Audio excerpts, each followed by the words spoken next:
Right, okay. Indira Shobhan గారితో పడదు. ఇందిరా శోభన్ గారు, మొత్తం తెలంగాణ మొత్తం కూడా బీసీల ఎజెండాగానే రాజకీయం నడుస్తూ ఉంది. సో ఇలాంటి టైంలో ఇటువైపు కాంగ్రెస్ ప్రభుత్వం ఏమో బీసీల కోసం 42% రిజర్వేషన్లు అమలు చేసి తీరుతాము, చేసిన తర్వాతనే స్థానిక సంస్థలకు వెళ్తాము అని అంత ఘంటాపదంగా చెప్తూ, ఇటువైపు బీఆర్ఎస్ కూడా ఖచ్చితంగా ఆర్డినెన్స్ తీసుకురావాలి అని ఒత్తిడి చేయడం కావచ్చు. ఈ బీసీ ఎజెండాగా రాజకీయం నడుస్తున్నటువంటి టైంలో బీజేపీ ఒక అగ్రకులానికి సంబంధించినటువంటి వ్యక్తికి స్టేట్ చీఫ్ గా ఎంపిక చేయడం వెనక వ్యూహం ఏంటి అనుకుంటున్నారు మీరు? ఫస్ట్ ఆఫ్ ఆల్ ప్యానల్ లో ఉన్నటువంటి సోదరులకు, అలాగే రాజ్ న్యూస్ ప్రేక్షకులకు గుడ్ ఈవినింగ్ అండి. సో ఇవాళ భారతీయ జనతా పార్టీ తన అధ్యక్షుని ఎంచుకోవడానికి 2 సంవత్సరాల నుంచి మల్లగుల్లాలతోనూ ఉండింది. ఇవాళ ఎట్టకేలకి తన యొక్క ఒరిజినల్ స్వరూపం ఏదైతే ఉన్నదో, బీజేపీ భారతీయ జనతా పార్టీ అని అంటే ఇట్స్ బనియా పార్టీ అనే పేరు దానికి. ఆ బనియా పార్టీకి మరొకసారి ఇవాళ వాళ్ళు తెలంగాణ రాష్ట్రంలో దాని యొక్క నిజ స్వరూపాన్ని బయట పెట్టుకుంది. ఎందుకు ఈ మాట అంటుందంటే, బండి సంజయ్ గారు భారతీయ జనతా పార్టీలో ప్రెసిడెంట్ గా ఆయన యొక్క వర్క్ ని, ఆయన పర్ఫార్మెన్స్ ని, భారతీయ జనతా పార్టీ యొక్క గ్రాఫ్ ని పెంచింది రాష్ట్రంలో. అప్పుడు ఎలక్షన్ల ముందు ఆయనని మార్చారు, ఒక బీసీ నేతను మార్చి మా యొక్క ఓసీ రెడ్డి నేతకి మళ్ళీ ఇచ్చారు. సో అట్లీస్ట్ మొన్నటి దాకా చాలా ప్రగల్భాలు పలికారు మోదీ గారు బీసీ. సో ఆటోమేటిక్ గా ఈ దేశంలో బీసీ యొక్క ఆధిపత్యము, బీసీ యొక్క నాయకుల యొక్క రాజకీయ ఔన్నత్యాన్ని పెంచడం కోసం మా అంత కృషి ఉంటుంది. అందుకే మేము కూడా జనగణనలో కులగణను చేర్చబోతున్నాము అని చాలా పెద్దగా ప్రచారం చేస్తున్నారు. అట్లాగే మొన్నటి వరకు కూడా తప్పకుండా మేము బీసీ ముఖ్యమంత్రిని చేస్తామని చెప్పేసి మొన్న ఎలక్షన్ల ముందు కూడా వాళ్ళు పెట్టినారు. అంటే జనరల్ ఎలక్షన్ టైంలో కూడా మేము గెలిస్తే బీసీ ముఖ్యమంత్రిని కూడా నినాదం ఇచ్చినారు.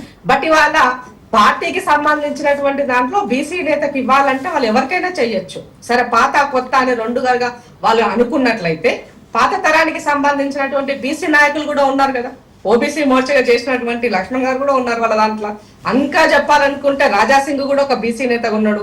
ఆయన కనీసము గెలిచినటువంటి ఒక ఎమ్మెల్యేని కూడా మీరు ఆయనని సిఎల్పి లీడర్ గా, అంటే వాళ్ళ యొక్క ఆపోజిషన్ లీడర్ గా, బీజేపీ ఆపోజిషన్ కూడా తీసుకోవడానికి ఇష్టం లేదు. ఎందుకనంటే కిషన్ రెడ్డి గారు చాలా క్లియర్ గా, నీట్ గా ఆయనని ఎక్కడ కూడా ఆయనకు గొంతు వినబడకపోవడానికి పాసిబిలిటీ లేదన్న విధంగా చేసినారు. బట్ ఏదేమైనప్పటికీ కూడా ఈ రాష్ట్రంలో బీసీ సామాజిక వర్గం పట్ల గాని, కింది వర్గాల పట్ల గాని ఇవాళ చిత్తశుద్ధితో ఉన్నది కాంగ్రెస్ పార్టీ, అది దేశంలో గాని రాష్ట్రంలో కానీ.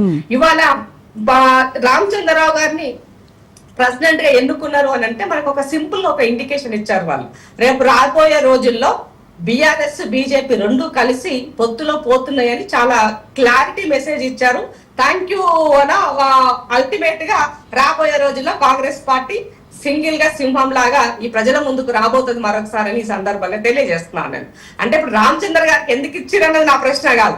బట్ మీరు సామాజిక కోణంలో, ఎందుకంటే రామచంద్ర గారు అనేటువంటి ఒక అడ్వకేట్ గా ఆయన పార్టీని నమ్ముకొని ఎన్నో సంవత్సరాలుగా పనిచేస్తున్నారు, గ్రేటర్ హైదరాబాద్ ప్రెసిడెంట్ గా చేస్తున్నారు, గ్రాడ్యుయేట్ ఎమ్మెల్సీలో కూడా గెలుపొందినటువంటి వ్యక్తి. నేను ఆ విషయం నేను తప్పుపట్టను. కానీ మీరు ఎంతసేపు బీసీలకు సంబంధించినటువంటి దాంట్లో ఒక మోసపూరితమైనటువంటి హామీలు, కుట్రలు చేస్తున్నారని చెప్పే నా యొక్క ప్రయత్నంలో భాగంగానే రామచంద్రరావు గారి పేరు ఇప్పుడు నేను ఈ సందర్భంలో గుర్తు చేయడం జరుగుతుంది. సో ఇవాళ ఈటల రాజేందర్ గారిని పార్టీలో మీరు తీసుకున్నప్పుడు కూడా ఈటల రాజేందర్ గారికి ఏం చెప్పారు, ప్రెసిడెంట్ ఇస్తామని చెప్పి తీసుకున్నారు వాళ్ళ పార్టీలో. బట్ ఎంపీ ఎలక్షన్స్ కి ముందే అసలు యాక్చువల్ గా హుజూరాబాద్ బై ఎలక్షన్ అయిపోగానే ఆయనకు అయ్యి ఉండాలి. బట్ ఆ టైంలో వాళ్ళు చేయలేదు. చేయకపోగా తనని మళ్ళీ మొన్న జరిగినటువంటి ఎంపీ పార్లమెంట్ తర్వాత కూడా ఎలాంటిది ఏం లేకుండానే ఎన్నో కుట్రల కుతంత్రాలతో జరుగుతున్నటువంటి నేపథ్యంలో ఇవాళ ఈ బీజేపీ క్యాండిడేట్ ని వాళ్ళు అనౌన్స్ చేయడం జరిగింది. అయితే దాదాపుగా అసలు ఈటెల రాజేందరే ఖచ్చితంగా ఇంకా ఆయన అధికారికంగా ఆయన ప్రకటించడమే తరువాయి అన్నటువంటి రేంజ్ లో వెళ్ళి ఆల్ ఆఫ్ ఎ సడన్ ఊహించినటువంటి పేరు తెరపైకి వచ్చింది. ఇక్కడ ఈటల రాజేందర్ గారి పేరు రాకపోవడానికి నాకు తెలిసినంత వరకు బండి సంజయ్ గారికి ఈటల ఇద్దరు ఒకటే జిల్లాకు సంబంధించినటువంటి నాయకులుగా ఉండడం, సామాజిక వర్గాలు బీసీ కావడం అనేది ఆధిపత్య పోరులో భాగంగానే ఇది వెనక్కిపోయింది అనుకుంటున్నా. అదొక లైన్ అయితే, రెండో లైన్ ఈ రాష్ట్రంలో ఉన్న కిషన్ రెడ్డి గారికి కూడా ఈటల రాజేందర్ గారు అవ్వడం ఆయనకి ఇంట్రెస్ట్ ఉండనట్టుంది. అందుకనే తన యొక్క నాయకత్వాన్ని ఒప్పుకోకుండా అందరికీ సమయం ఈ కొట్లాటలు పంచాయతీలు అంతా ఎందుకు, దీంట్లో న్యూట్రల్ గా ఉన్నటువంటి రామచంద్రరావు గారి పేరు తెరపైకి తీసుకొచ్చి వాళ్ళ తనకిచ్చినట్టుగా మనకు కనబడుతుంది. కానీ రాబోయే రోజుల్లో రేపటి నుంచి మీరు కనుక గమనించినట్లయితే ఈ రాష్ట్రంలో భారతీయ జనతా పార్టీ తన యొక్క ఉనికిని కోల్పోవడానికి సిద్ధపడిందని చాలా క్లియర్ గా అర్థమవుతుంది. నెక్స్ట్ అల్టిమేట్ గా అంటే 10 సంవత్సరాల కాలంలో బీజేపీకి ఎదిగే అవకాశం ఉన్నప్పటికీ కూడా ఎదగకుండా బీఆర్ఎస్ కి అవకాశం ఇస్తూ వచ్చింది ప్రతి దగ్గరలో. వాళ్ళని ఫిల్ చేసుకుంటూ వచ్చింది.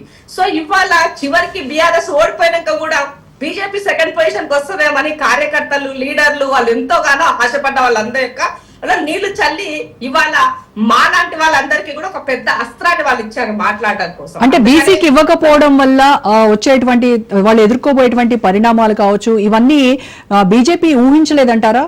ఏమీ లెక్కలు వేసుకోకుండానే ఆ అగ్రకులానికి సంబంధించినటువంటి రామచంద్రరావుకి కట్టబెట్టింది అనుకోవాలా?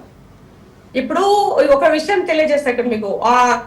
మొన్న 23 జనరల్ ఎలక్షన్స్ కి ముందు కూడా బీజేపీకి గెలుచడానికి చాలా మెండైన అవకాశాలు ఉన్నాయని వాళ్ళే అనుకున్నారు బండి సంజయ్ దించినంత వరకు. అంతలోనే ప్రెసిడెంట్ మార్చగానే వాళ్ళ గ్రాఫ్ కంప్లీట్ గా డౌన్ అయిపోయి పడిపోయింది. ఆ సందర్భంలో కేసీఆర్ కి మళ్ళీ వాళ్ళకి సపోర్ట్ చేసే పరిస్థితికి వచ్చేసినారు. సో అంటే కేసీఆర్ కి సపోర్ట్ చేయడం కోసమే ఎప్పుడైతే కేసీఆర్ ఫోన్ చేసి బండి సంజయ్ ను మార్చమని చెప్పినారో అప్పుడే బండి సంజయ్ యొక్క మార్పు అన్నది జరిగిందన్నది మనం గమనించాలి ఇక్కడ. సో ఇవాళ రామచంద్రరావు గారిని ఇచ్చినట్లయితే బీఆర్ఎస్ బీజేపీ యొక్క కలయిక ఉండొచ్చు సామరస్యంగా. అట్లాగే ఇవాళ పార్టీని వాళ్ళు ఉన్నటువంటి ప్రెసిడెంట్, ఈ రోజు వరకు ఉన్న ప్రెసిడెంట్ కిషన్ రెడ్డి కూడా కేసీఆర్ కి చాలా సన్నిహితంగా ఉన్నటువంటి వ్యక్తులే. గతంలో బీజేపీలకు ఎవరెవరికి ఎక్కడెక్కడ టికెట్లు ఇవ్వాలి, ఎవరు టికెట్ ఇవ్వాలి, వాళ్ళ ఆపోజిషన్ ఎవరు పెట్టాలి అని చెప్పినటువంటి నేపథ్యంలో వీళ్ళంతా కీలక పాత్రదారులే కదా. కాబట్టి ఇవాళ ఆ నేపథ్యంలో బీజేపీ యొక్క కార్యకర్తలను అంటే పార్టీని ఇక్కడ వాళ్ళు దాన్ని ఎంకరేజ్ చేసే ఆలోచన. ఎందుకంటే ఇక్కడ కాంగ్రెస్ బలంగా ఉంది కాబట్టి కాంగ్రెస్ ఎదగకుండా ఉండాలంటే బీజేపీకి చేత కానప్పుడు దాని పక్కన ఉన్నటువంటి పార్టీని వాళ్ళు ఎంకరేజ్ చేస్తారు. సో 10 సంవత్సరాలు అదే చేసి మళ్ళీ వాళ్ళు కూడా అదే చేయబోతున్నది చాలా క్లియర్ గా ఉన్నటువంటి అంశం. ఒకనొక దశంలో ఈటల రాజేందర్ కాకపోతే అరవింద్ కు వస్తుందేమని కూడా మాట్లాడినారు. బట్ ఇవాళ అరవింద్ కు బీసీ నాయకుడిగా ఆయన పేరు కూడా ఎక్కర్లేదు. అంటే ఇక్కడ పాత కొత్త అనేదానికి భారతీయ జనతా పార్టీకి ఏమీ లేదు.